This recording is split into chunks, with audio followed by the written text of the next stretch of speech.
Nandun kayo magtatayo ng rest house pag gusto nyo maglakad papunta sa dagat, magiging parang sa inyo yan, private kayo dyan. Tapos dito po kayo sa magandang beach na to. Yan. Yan ho ang papunta ng Binahican Pier.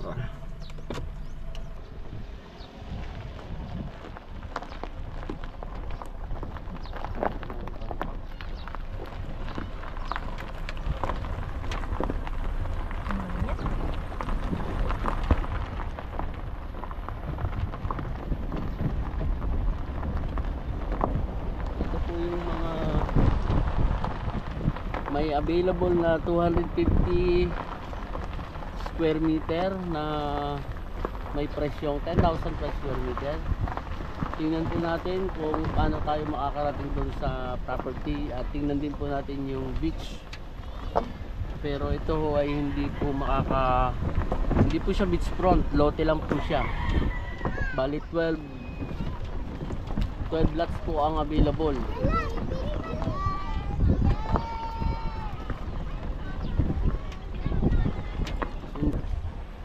Tayo ngayon, nandito ang caretaker. Ayan si tatay. Kanila po itong road na ito.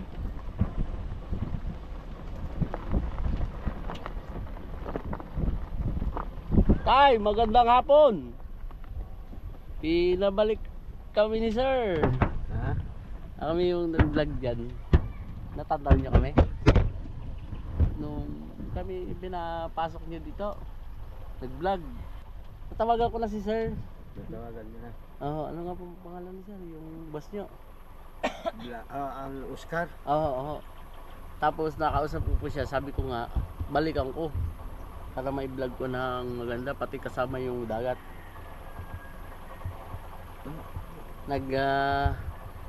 Nagtawag ako sa kanya eh. Nakausap mo. Sige.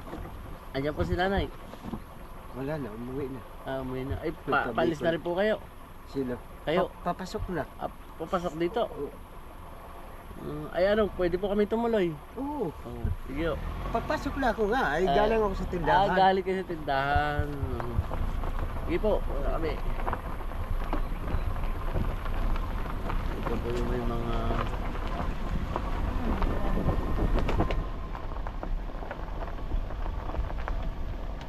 Ito yung road na papasok po dito sa property. Ang maganda po nito, para kayong nasa exclusive po yan. Dito lang sa kanila. Kung magugustuhan nyo po yung lote, ganito po ang tsura nya. Yung iba po nagsasabing mahal ang presyo, ay hihanap po tayo ng mura. May bahay pero hindi po tayo sure kung kasama yan. Pero ang kasama po dito, ang binibigay po ni sir ay ito, magbulaho dito sa part na to.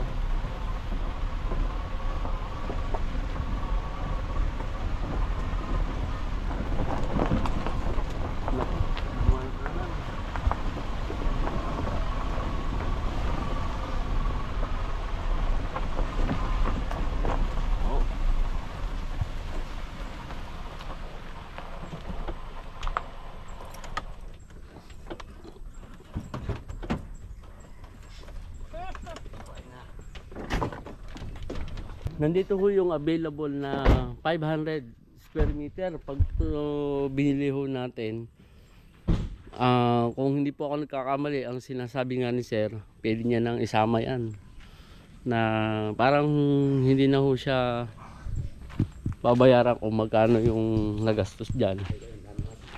Wag po sanang magkamali nga. Parang natandaan ko sa sinabi niya nung time po na tinawagan ko siya. Ito ho yung lote na binebenta nila, na marami po naman nagsabi ang mahal daw. Sa tingin ko naman ho ay yung iba magsasabi talaga ng mahal kasi 10,000 siya ang per square meter. Pero ito po kasi ay 250 square meter lang. Dito po yan sa malapit na nandito yung dagat. Yan. Pwede po kayong bumili ng dalawang lote para maging 500 square meter. At ang ito mayroong 10 available, 10 slot, 10 lot na 250, tapos may dalawa pong 500. Yan, napakalamig din. Pwede po. May ring now. Ito tayong ano, 500 ano? Oo, at saka yung nandoon kami. Ayun pong may bahay niyo, sinasama po ba yun? Ah, hindi na. Kasama yun. Kasama na rin po yun. Mayroon kasi sinasabi si sir na parang ipipre na niya yun. O kung baka ito ano. Ayun lang ang Hindi hindi ko sasama. malaman. Yun nga po. Pero siguro dun sa mga viewers malilinaw naman po yan. Kasi itong presyo ni sir ay yun ho talaga. At sa kanya po galing yung presyo na yun. 10,000 per square meter. Ano? Nandito po yung dagat. Yan. So malayo pa po. Ang mga nilolote-lote niya po ay ito. Sunod niya yan. Sasakyan. Oh, dito na lang. Ito, nilolote pa po ito. May mga muhon po ito. Kanya-kanyang muhon. So nung first time na nag-vlog po tayo dito, hindi po natin naipakita yung labas. At ito ho tayo ngayon. Kahapon ngayon, di pa natatapos. May mga muhon po dito eh. Ito po yung right of way talaga ng lahat. At kung gusto nyo po bumili ng lote dito, yan. At ito ho naman yung na-vlog din natin na ang mayari po ay Canadian. Ito lang po, correction lang dito sa property na to. Nung time po na nag-vlog po tayo dito, nandyan po mismo yung mismong may-ari, si ma'am at si sir. At yan na nga ho yung sila po ang nagpresyo rin na 35M.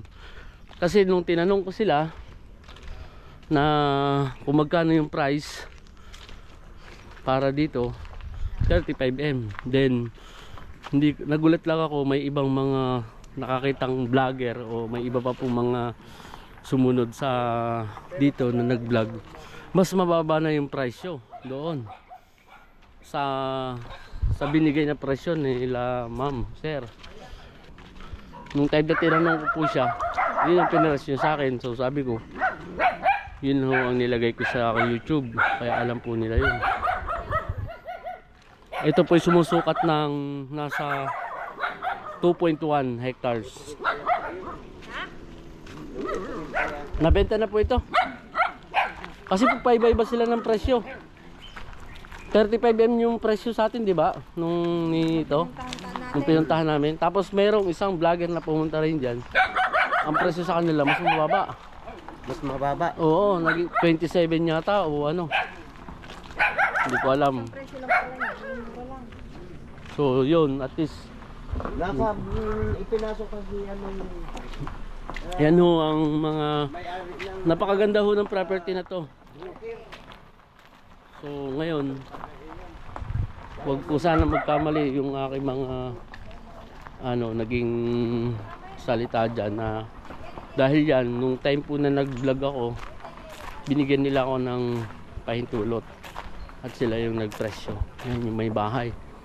Hindi ko po alam kung anong vlog number yun. Ito yun.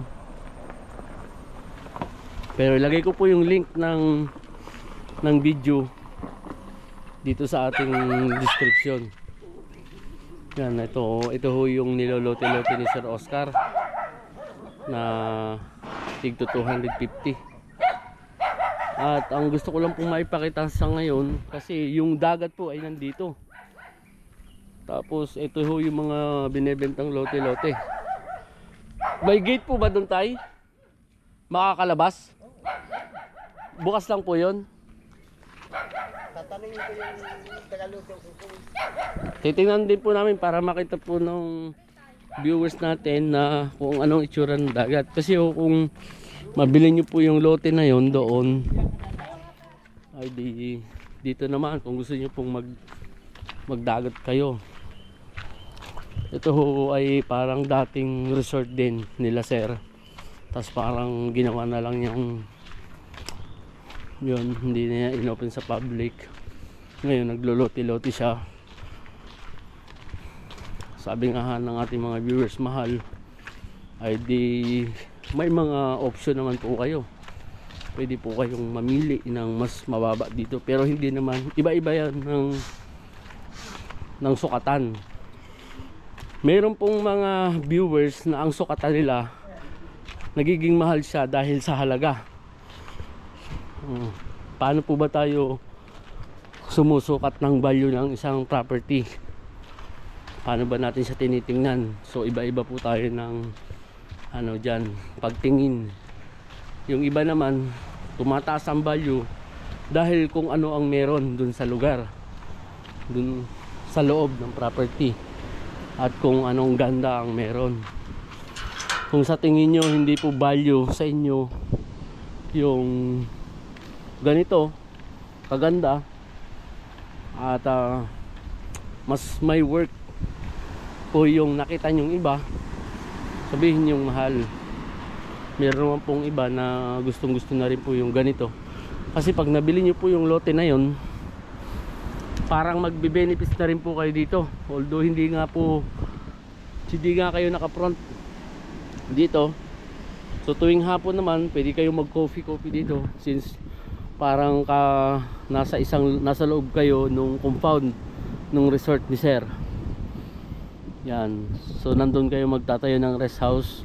Pag gusto niyo maglakad papunta sa dagat, magiging parang sa inyo yan, private kayo dyan. Tapos dito po kayo sa magandang beach na to. Yan. Kasi ito naman po, wala naman talagang nagmamay-ari nito. Ang benefits lang po nito, kung sino yung nasa tapat, siya yung may karapatan dito. Kasi po ito is meant, kahit sino pwedeng maligo dyan. Pero kapag po kayo yung merong property sa loob ng nitong compound na to, yun yung magiging benefits po ninyo. Yan po yung napakagandang bahay kay Sir Lawrence. Canadian po sila, na yung asawa po niya ay Pilipina, si ma'am, na limutan ko na yung first name, pero nag-friend na po kami sa Facebook, parang na-follow ko na siya o na-follow ko na niya ako. At yun nga po ay siguro ho kapag nagustuhan nyo yung property nila, 2.1 hectares na yan po na may titulo, napakahaba po niyan. Magmula po dito sa gitna to hanggang papunta po doon, halos may bakod po lahat ng papunta doon sa highway. So marami pa pong pwedeng gawin dito sa lupang ito. At iisang structure po na magandang bahay ang nandyan. At yan nga po ang pinapresyo sa akin ay 35M, pero sabi naman ni sir, sa final buyer sila naman yung magpa-finals, kaya siguro yun po talaga ay mababawasan sa 35M. Mataas na po kasi talaga pag ganun yung presyo nila. Dun sa 2.1 naman po ang sukat niyan, 2 hektarya mahigit. Ito po ang magandang beach. Wala nga lang kung nangangalaga sa tapat ng beach, kaya po siguro may mga ganito tayo, may mga natatambakan ng basura, yung mga kalat po na galing sa dagat. Yan, Banayad po. Ito po ang dagat ng Impanta sa Dinahican. Dinahican ba to? Binulasan. Binulasan ano? Yung barangay Binulasan po ito. Ayan. At yun po, medyo brown yung ano niya, yung gilid, kasi yung pong buhangin po natin kulay parang black brown, kaya ganun. Yun lang po. Ito po sa mga viewers natin na gusto kong mag-subscribe sa aming channel, pwede po kayo mag-subscribe para po masundan nyo po yung mga susunod namin mga iba-vlog na property.